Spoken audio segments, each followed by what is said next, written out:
This is Our Side of Addiction, the podcast. I'm Amanda Bork. Let's go.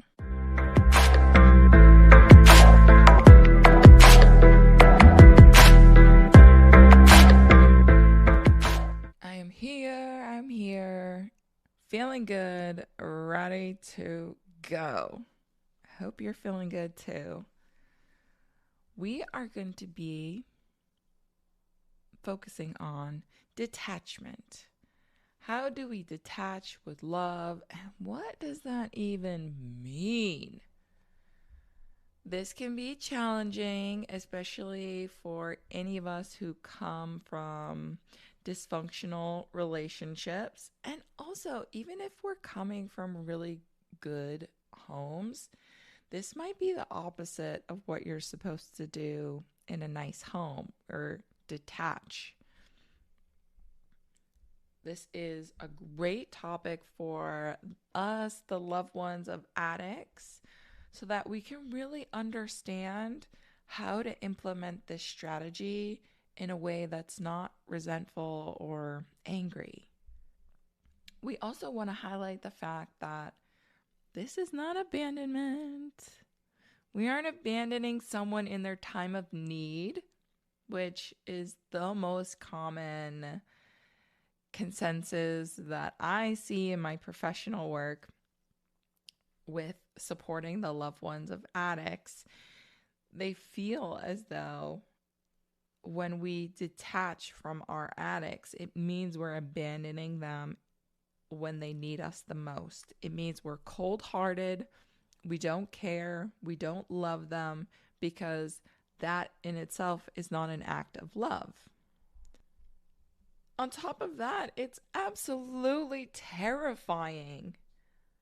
Detaching from our addicts, every moment feels like it could be the last moment we have with them, which might lead some of us into this territory of sacrificing self and safety just so you can be in some kind of proximity to your addict. They're going to die at any moment. I might as well just be here. Even if I'm in danger, even if I'm being manipulated or used or threatened, I'm going to stay right here. That's dysfunctional. That's highly dysfunctional. And after today, we're not going to think like that because we know that's not the truth. And we're not going to behave in dysfunctional manners. We aren't going to be sacrificing ourselves for the choices of others. We're not going to ask ourselves or others to abandon themselves for the sake of someone else. It's bullshit, and we're not going to do it. When I'm saying detachment, what do I not mean? This is what I'm not saying. It doesn't mean stopping love. It doesn't mean becoming indifferent.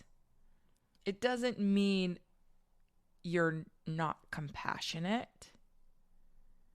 It doesn't mean that we're cutting someone off emotionally. It also doesn't mean that we're going to stop caring or pretend as though we no longer care. Instead, when we're talking about detaching, we're meaning that we're going to separate our emotional well-being and our choices for ourselves from someone else's behaviors. We are no longer going to be completely consumed by our addicts. Doesn't happen anymore after today. We're choosing ourselves because our addicts sure as fuck are choosing themselves. Choosing ourselves so they can choose themselves. There is a huge difference between I will walk with you, versus I will carry you. We are not carrying anyone. Not even them babies. Put them down. Let them figure it out. Let them survive. We're not carrying anyone. Support is walking together. Dysfunction is carrying someone. And that's the difference here. I love you. I care about you. I want a future with you. I want you healthy. But your choices are yours. And my choices are mine. This is about allowing ourselves to love someone, care for someone, but not become fused to them. Our mood isn't dependent on theirs or their sobriety. Our anxiousness, our anxiety is not linked to their decisions. Our feelings of responsibility are not over fixing them. And the things that we control aren't their actions or behaviors. We're doing these things to try to feel safe, try to maintain some kind of connection with them, try to mitigate, try to dictate circumstance or ultimate outcomes. And we're trying to overstep into an area that we were never meant to be in, because it's not possible to control another. It's not possible to dictate another person's actions or their future or when, how, if they'll get sober. None of that is in our control. But when we're overextended into them, we feel as though it's our responsibility. And then we start losing ourselves, which is why we need to pull back in this detachment. Us being responsible for ourselves and allowing our addicts to be responsible for themselves. It's not cold. It's not abandonment. It's not cruel. I'm going to tell you what it is. And this could be shocking. Prep your body for shock. It's actually healthy. I said it. That is healthy. And we are going to start conducting ourselves in healthy manners, behaving in healthy, functional manners and relationships. This is why it feels so hard, okay? When we love an addict, this is why detachment feels so hard. There are crisis after crisis. Woo, they make drama out of everything. There's so much crisis. There's a ton of emotional volatility. And it's very extreme too. It could be our experience, and it could also be our addicts. If you've ever seen them throw a temper tantrum, it's very extreme ends of spectrums. It's crying and acting like a baby, and then it's becoming intimidating and violent, all in the span of seconds. It's very volatile. There's a lot of financial stress. There's a ton of lying. Oh my God. Your addict hasn't told you the truth in many, many years. I mean, they're straight looking you dead in the eye, promising on their mother they're telling the truth, and they're lying. It's crazy. That's just the identity of an addict. They lie. So there's tons of that happening. Within that context, there's a lot of broken promises. I'll go to rehab. Everything's different this time. I'm feeling good. I got my life together.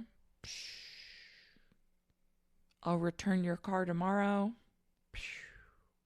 I'll call you tomorrow. A lot of broken promises.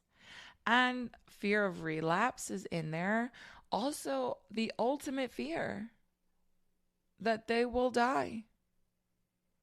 That is our ultimate fear. It's so intense. There's so much happening, and it happens very quickly. There's a lot of overlap. It's very overwhelming. And here you are trying to manage it all through whatever you can possibly think to do. You're covering for them, rescuing them, checking on them, warning them, reminding them, monitoring them, tracking them. Overall, you're just over functioning. You're desperately trying to give your nervous system some sense of safety via control, via the overextension. You're just trying to feel safe. Can't blame you for that. Of course you want to feel safe. Of course you want to stop worrying. Stop thinking of the ultimate thing. But realize that our addicts live a dysfunctional and unhealthy life. So do we, though. The more we're overextended into them and their life, their choices, the more we are also living dysfunctional and unhealthy lives. That's why detachment is so important. We don't want to feed into that dysfunction. The only way we're actually going to get that safety and stabilization is if we maintain our side of this journey. We better ourselves. We bring awareness to ourselves, and we make sure that we are taking care of ourselves, and that's a priority to us. When we think about detachment, it can feel dangerous. There's this illusion of control, and detachment threatens that illusion, making you think you're going into unsafe territory. That's why we resist it. It's quite interesting being a loved one of an addict, because all the things that are healthy and supportive and productive, all of those things are actually the opposite of what we do. And the opposite things that we're doing, they feel instinctual. They feel right because of that. Which is such a downer, because then it's really confusing, because you're telling me to do the opposite of what everything in my body is telling me to do. And that's petrifying. When we sit down with ourselves and reflect, we're able to realize that if this worked, it would have worked by now. We would have gotten some kind of result. They would be sober. They would be successful in their sobriety. But they're not, are they? You haven't yielded any results, have you? And instead of analyzing the strategy and altering it, we double down on it. We go harder. We do more. Maybe we insert tracking devices inside their shoes. We double down. Heels in the sand. This has to work. Even though it's never worked, we think we just need to do more of this thing for it to work. I have been sent to deliver this message. It's not working because it's not a good strategy. It's not that you aren't going hard enough. It's that this strategy that feels innate, feels right, actually wrong. It's actually the opposite of what we should be doing. I want us to have a lot of clarity around that, even though it feels scary and unsafe. Speak from experience. Y'all know me. My sister was a heroin addict for over a decade. There was a lot of codependency, enabling. We had a horrific childhood, lots of abuse. I went through a lot with her. And then I educated myself on addiction. Then I facilitated meetings out of rehab so I could get firsthand experience with that. And then I also, now I support the loved ones of addicts so we can concentrate on our side of this journey and we can elevate and do the right things, process these icky feelings that we're having about doing something different. That's why I've been sent to deliver this to y'all.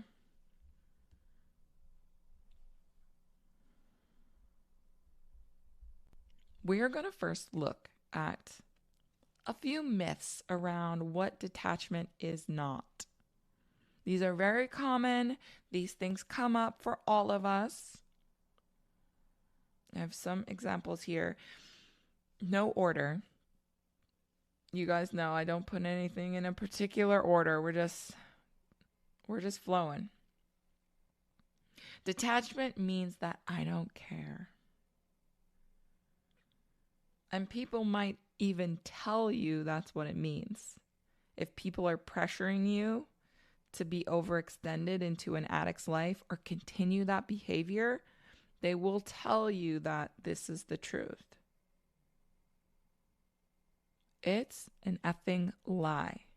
And they're just trying to manipulate you to get you to do what they want, what's going to feel better for their nervous system. That's all it is. Manipulation, okay? It's not true. You are not supposed to sacrifice your life for someone else. I don't care who they are to you. You are not supposed to sacrifice your life for the choices of someone else. Period. And if you need to hear that again, do a little rewind and listen to that again. That is the truth. F what everybody else is telling you. They're BSing you. You're not supposed to do that. That is not love and that is not healthy. You're not supposed to participate in dysfunction and become dysfunctional. What good are you then? Two dysfunctional people trying to figure out how to be healthy? What? That is never going to work. The more we feed into the dysfunction, the more we become it. And the further away we get from healthy, the further away we get from sobriety. Don't listen to anyone who says that to you. And if you're telling that to yourself, also don't listen to yourself. Okay? Call yourself out. That's what I do when I get these thoughts that are trying to drag me down, or, you get those dark thoughts in your head, try to tell you things. I call it out. And I usually say it out loud. So if you see me walking somewhere and I'm talking, I'm calling out that BS in my head. Sometimes our head tries to sabotage us or revert us to an old version of ourselves. And I just say, I see what you did right there. You're trying to manipulate me, trying to scare me, trying to keep me small, trying to hold me back. And as soon as I do that, that voice, which sounds like a bully or sounds like the ultimate truth, it disappears. Just like a bully, when you challenge it, you realize bullies are weak. Bullies are actually weak. So we call that out. If you're having that thought in your head, I'm a bad person, I don't care, I don't love them enough, call it out. Call out the bully. The next one. If I detach, this will push my loved one further into addiction. That's tough, okay? The more we overextend into their lives, the more we try to shield our addicts from consequences. And what research says, what we know to be the truth, is that the more we shield from consequence, the more addiction prolongs. It strengthens and prolongs. There's just no other way about it. That's what genuinely happens. The more you're inserting yourself in their life, dictating things to them, shielding, protecting, the more you're telling addiction that it's safe here, it can continue living here, and you will support it. That's what you're saying to addiction. And trust me, your loved one is getting that message loud and clear. The addict picked up on that before you even spoke the words.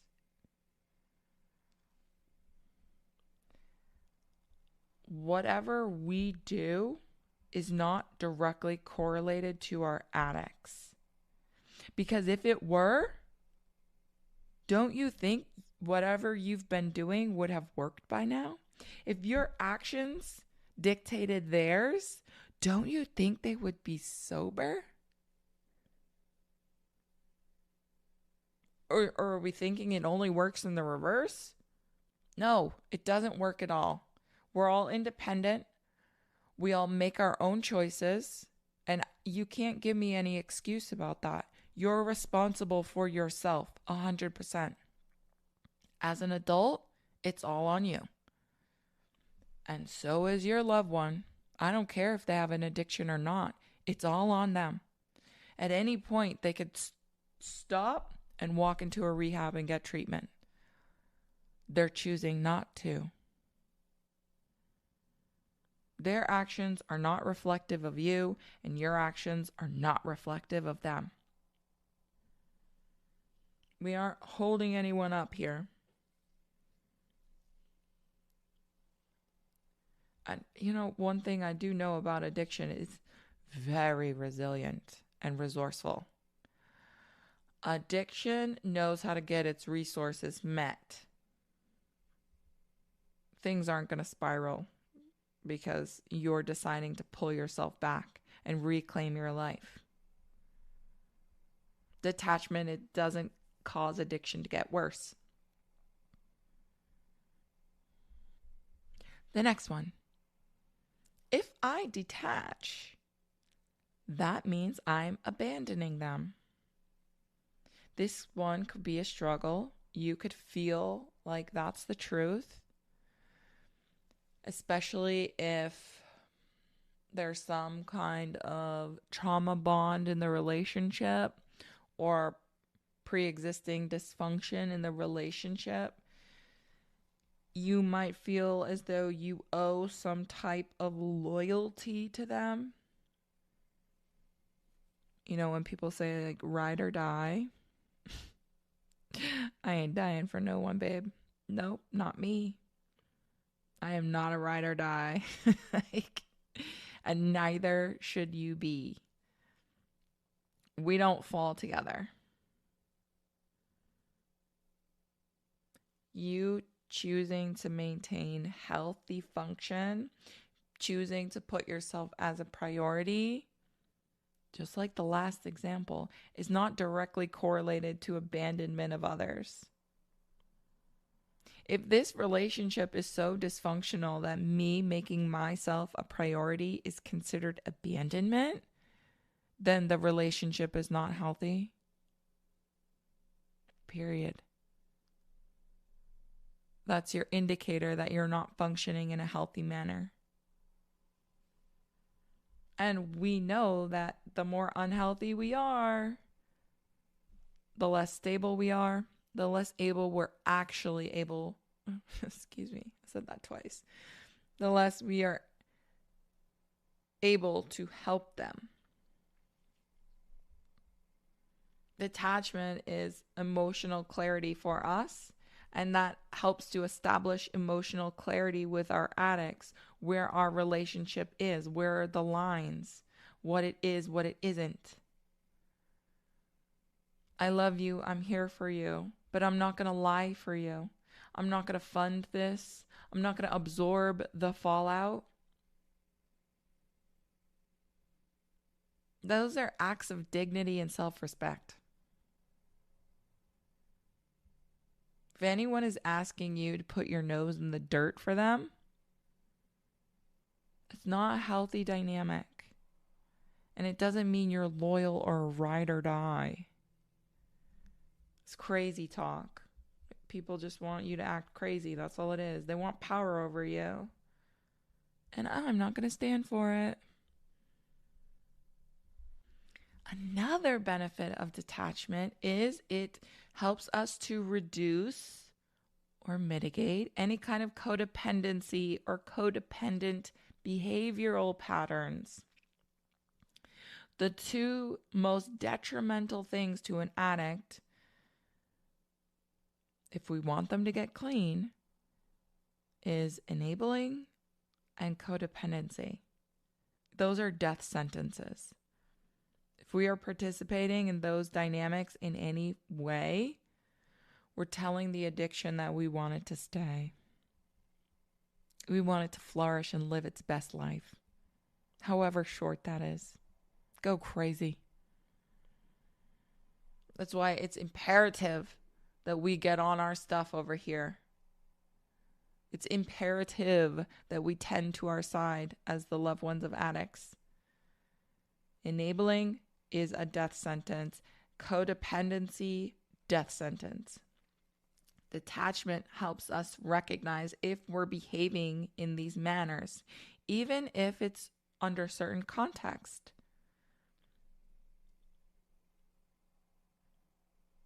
That could include excessive caretaking, difficulty with boundaries. Usually with codependency, there's zero boundaries. They're not allowed to exist. There's an immense fear of rejection, and our entire identity is wrapped up in helping the person or in being beside that person. Jenna, my sister, had this issue with her father, disgustingly codependent relationship. She didn't even want to be physically far from him. Weird. Super weird. Like, she was scared to be a certain distance from his house. And if he was home, oh, we gotta rush home. Fucking weird. That's that codependency. She had an immense fear of rejection because he had another family. And she was unfortunately not a priority to him in that second family.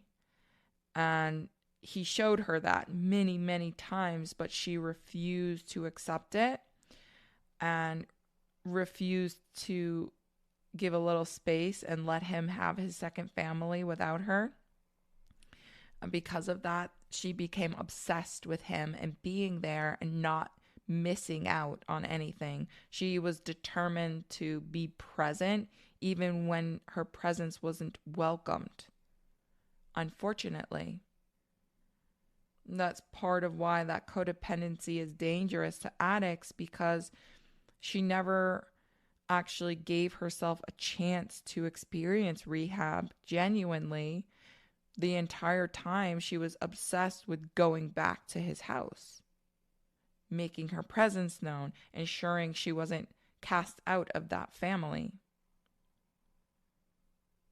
And to be fair, she didn't really have much with our mother, but what she did have was something with her father. Though dysfunctional, it was all she had, and she was unwilling to walk away. She set herself up right there. And that's important. The more someone is in a codependent relationship, the less their chances are for recovery or anything substantial. Like, they won't even get a year sober if they're in codependent relationships. And these could be with anyone. I see it a lot with partners, either married or just living together, having babies together. But that's a big one with addicts, having a partner or a spouse and having this codependent relationship with them. It's tough because that other person that you're in that dynamic with, they're not going to let you go. They're not going to allow you to be healthy.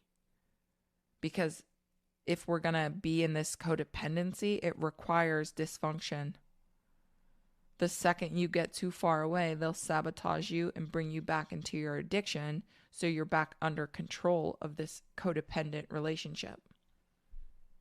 We have a whole other episode about that. I can go on forever, but I want us to know that having that detachment helps us recognize these patterns. Are we participating in any kind of way in a codependent type manner? This detachment helps us to regulate our nervous system. We aren't being dependent on others or situations or outcomes for regulation.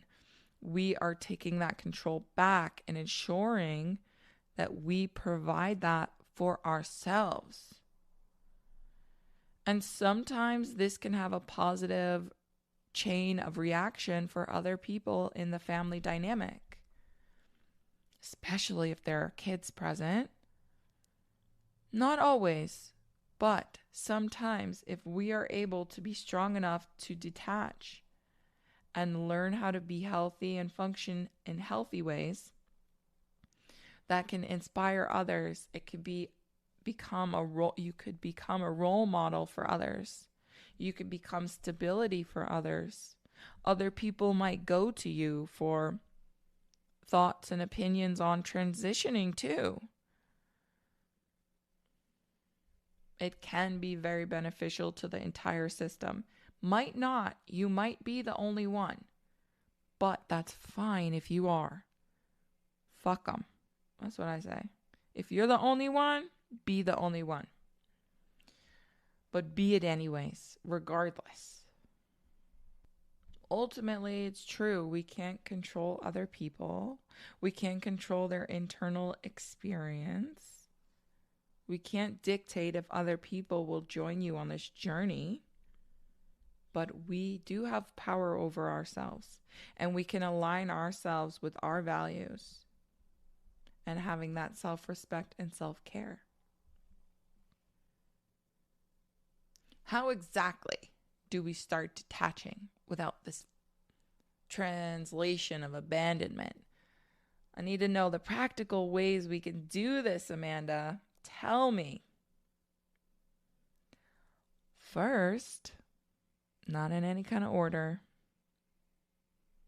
we want to make sure that we separate the person from the behavior. I, in my head, tend to think of addiction as this entity that has taken over the loved one. So it's not necessarily that's Jenna, my sister, but that's the addict. That's how I think of it as my head, so that I don't misconstrue her for the behaviors. Before the addiction, my sister was sweet and cute and kind and very sensitive, very much a people pleaser, which is not good, but that's how she was, kind of sensitive and preferred to be passive. Whereas the addict was very manipulative, very violent, aggressive, anger, intimidating, not the same person. So for me to really grasp how that could even be possible, to go from one extreme to the next, I use this entity as an example for you, because that's what I use, of the addiction or addict entity has entered her body and overtaken her, and she has assumed the identity of an addict. And this helps us with detachment because it's not that we're abandoning our loved one. It's not that our loved one is being violent or saying horrific things to us. They've just assumed that identity, and it's the behavior that we're turning from. Not turning from our loved one, turning from these behaviors and these actions and patterns that they have assumed. That helps us process that feeling of abandonment or rejection. It's not. It's we don't accept these behaviors or these actions. We are also going to stop managing their consequences. They must, exclamation, exclamation, feel the wrath, the pain, the discomfort, the hurt of their actions and their choices. They must feel the anguish of continuing a life as an addict. They have to. Whatever that means. Does that mean doing time in prison? Let it be. Does that mean losing access to transportation? Okay. Does that mean not having a house? Fine. Does that mean not eating? Okay. They have to feel the repercussions of their choices. Every action has a reaction. Why are we, the loved ones, trying to block the reaction? That is so unnatural. They must feel the consequence of their action if they're going to have any chance of becoming sober and changing their lives. We have to be uncomfortable in watching that because that's heartbreaking. Watching someone we love, and especially when we're thinking in that love, we're thinking of the old version that we know, not the entity addict. This sweet, innocent, kind person who's loving and just wants peace is suffering in a jail right now. Sorry. But that's what happens when you behave that way. That's what happens when you choose that lifestyle. That's what happens when you refuse sobriety. You're going to have to eat it. We have to give over their consequences. Stop absorbing them or trying to cushion them. And it's not about lecturing. That doesn't work. You know that. Letting them have their consequences is instrumental for them, but also that's a way we can start detaching. Start unraveling all these binds that we have with them. The next one.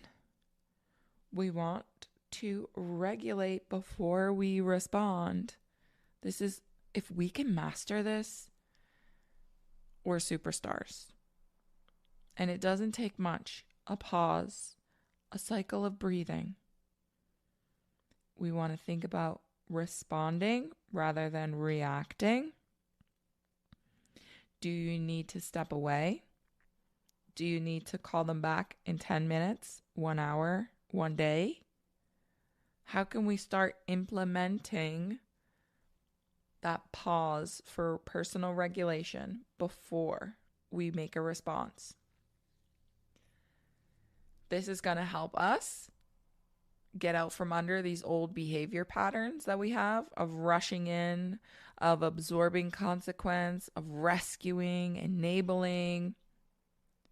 Having that pause to analyze what we're feeling, what we're thinking, and what's the healthy response.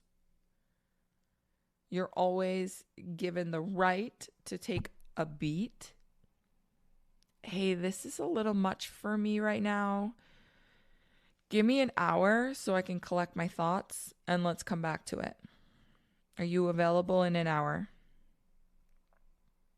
Instead of rushing in and giving them money because they need to pay their rent, or making them food because they haven't eaten in 3 days, or getting them a lawyer, immediately bailing them out of jail.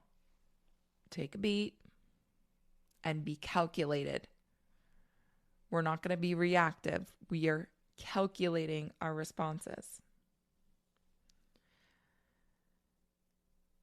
Okay, the next one. Okay, here we are. Clarifying boundaries. The B word. Yes, boundaries. We want to be clear with ourselves first and foremost. What are you willing to accept? What are you unwilling to accept? Where are your lines? What constitutes respect versus disrespect? What constitutes dignity? We want to get so clear with ourselves where we stand. Then we reflect on where the boundary is. Then we reflect on our corrective action. And then we are also going to reflect on longevity of the boundary. Once we get clear on our side, we can then communicate. Just to be very clear, they're not going to accept your boundary. They're not. They're going to fight you. Especially if you've been behaving in this way for a very long time. They know they can always go to you for money. They know you always cave and give them a ride. They know you will always let them back into the house. If we have that pattern established, they are going to push back hard because you've taught them that they should and they can. So to break that, there's going to be some discomfort. A lot of discomfort, actually. You're going to feel sick to your stomach. You're going to feel like the worst person in the world. You're going to feel cold and cruel. And you are going to feel like you're abandoning them when they're desperate, starving, cold in the snow. How could you not feel like that? You're gonna. However, whatever you have stated your boundary to be, it's imperative that you do not waver at all. I don't care what the circumstances are. There's zero wiggle room here with an addict. Because as soon as they get you to wiggle, they literally just need the tiniest fragment of a movement. They'll use that as leverage and they'll rip it open. They absolutely will do that. We cannot falter or waver on these boundaries whatsoever. We have to expect pushback, expect attempts at manipulation and intimidation. We have to have some sort of consequence. If the boundary, let's say, you can live in the house, but no using substance in the house. Or you can't be high in the house, period. And then you catch them high or using. What's the corrective action? You have to follow through. I said you can't be here, you have to go. You made your choice because you were very clear on the regulations. You chose to violate them. And so this is what happens because you chose that. I don't care if it's dead of winter. I don't care if they're begging and pleading and intimidating you. Call the cops. Get them out. Bring them to a hospital. Or tell them you'll bring them to a rehab or a shelter. And then we want to also, as far as longevity of the boundary, say they come back to you in 3 days and they beg and they plead to get back in the house. Are you going to let them back in? What's the time frame? Is the stipulation you have to go to a rehab before re-entry? We have to make sure we understand the longevity of the boundary as well.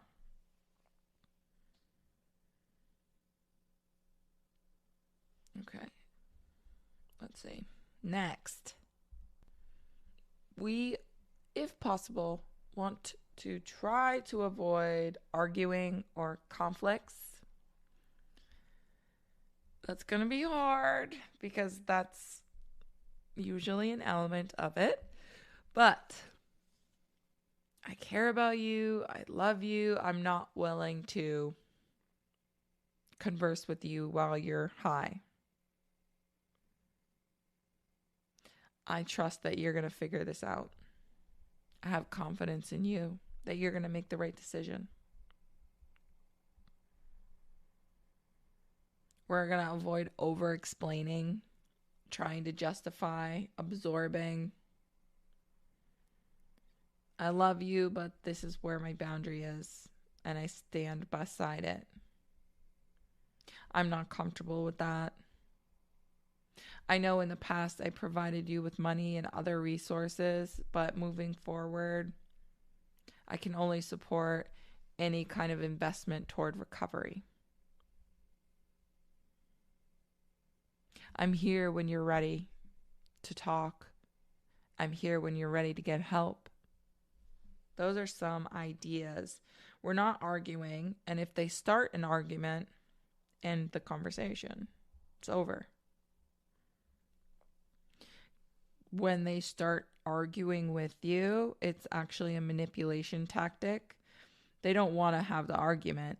They want to break you down and wear you down so that you surrender your boundaries. That's all it is. That's why we want to avoid conflict, avoid over-explaining or trying to justify things, trying to convince them you're doing the right thing.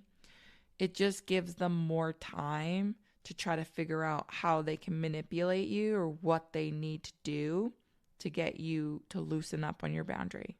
That's it.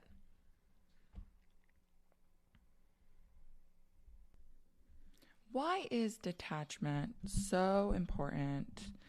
And even though initially very uncomfortable, eventually extremely empowering. Well, detachment restores our sense of agency. It reduces anxiety. It helps us to break cycles of enabling. It preserves self-respect. And it also enhances emotional regulation. We aren't at the whim of our addicts reacting to every single thing that they do. Our mood dependent on them and their choices. Our future dependent on them and what they decide for their lives. We're taking our power back, our autonomy back, and we're ensuring that we stabilize ourselves, we keep ourselves safe and make ourselves the priority. And we get all these benefits in return. This power is also health, healthy functioning. We don't want to get lost in them or continue to be lost in them. Detachment helps us to stop fighting addiction. We're trying to battle it. And it's not our fight to battle. Never has been, never will be. I used to think this all the time. I wanted to slay Jenna's demons. And I was willing to do anything to do that for her. And I was trying to do that for her. But it was not my fight. I couldn't even see where they were located to try to slay them. Because they weren't mine. It wasn't my work to be done. This is very important to understand that we, though are happy, willing, would love to fight and slay their demons, it's not for us to do. And we will never be successful at it because it's not for us to do. Instead, when we hyperfixate on our side and we move along on our journey and process and elevate, become aware and healthy, then we can be the most supportive of them, the most supportive of recovery, and we can understand what that actually means. This shift, it changes everything, completely changes the dynamic and the narrative. Even though it's so beneficial, we're going to feel the grit, especially up front. There's a lot of grit. There's guilt, fear, sadness, loneliness, grief, anger. We're going to feel those things. We're going to feel like horrible people at first. It's a matter of sitting in the discomfort, feeling it and letting it pass. If you have some thoughts ruminating in your head, we're calling them bitches out, calling out the bullies.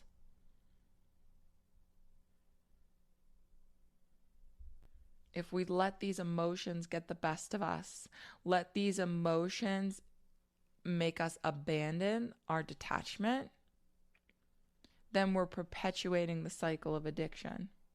We're perpetuating overextended into their lives, sacrificing our lives for them. We're weakening ourselves, putting ourselves in a disempowered state for an addict who will never care what you sacrifice for them, ever. Because they'll never even fully grasp what they do to us. So they could never appreciate you or validate you. It'll never come. We want to break that cycle and stop being hyper dependent on them and choosing autonomy. Of course, there's going to be lots of grief because we're going to have to accept the fact that we're not meant to fight their demons. We can't fix this. There's no amount of enabling that is going to make this go away or change. That's going to cause grief. It might also cause some anger. But accepting this is accepting awareness and clarity. Nothing changes if we're in denial. It's still what it is. You're just trying to fight against the inevitable. And you're not going to get anywhere with that. As someone who tried for years to get somewhere with that, was desperate for results, you're not going to get them either.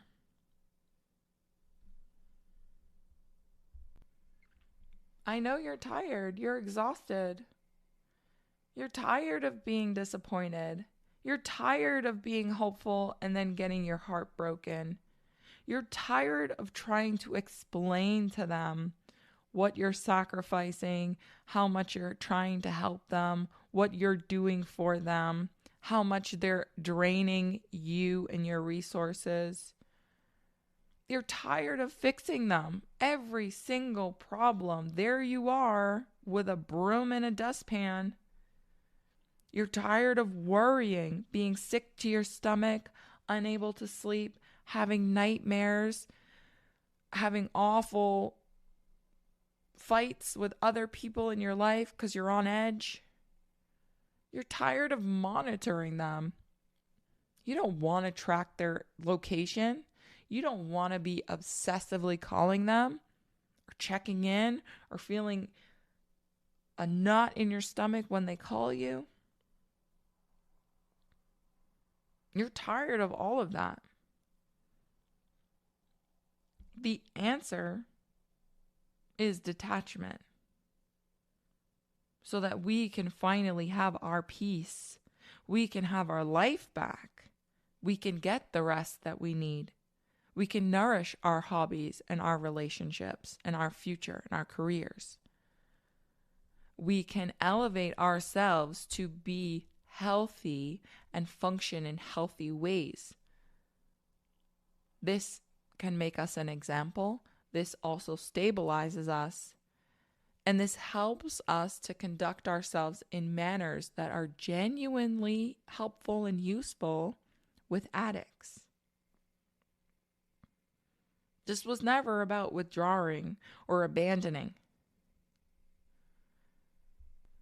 It's about refusing to sacrifice yourself, your life, for the choices of someone else.